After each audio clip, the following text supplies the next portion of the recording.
بتتفرج على اشغال شقه وبتضحك قوي يعني. على فكره كلها كام شهر وهتشطب شقتك وهتبقى مكان الدكتور حمدي. تعالى اقول لك على شويه افكار وتريكات عشان ما يضحكش عليك من لسه سعيد. تاني مسلسل هنتكلم عنه في سلسله هايل يا باشمهندس هو مسلسل اشغال شقه اللي كان فيه نقط تخص الديكور والتشطيبات، فتعالوا نشوف. دكتور حمدي الله يعينه شقته ولعت، فبيظبط الشقه من جديد وبيعمل اعاده تشطيب، بس الله يعينه اكتر اعتمد على عربي واللص سعيد. بنشوف هنا عربي ماسك الكرانيش، واللي على فكره اسمها تجاليد يا عربي مش كرانيش.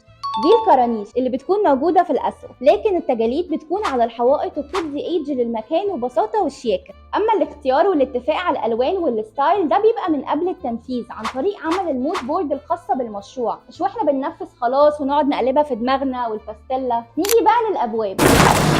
هي دي الابواب اللي احنا نموت وهي تعيش.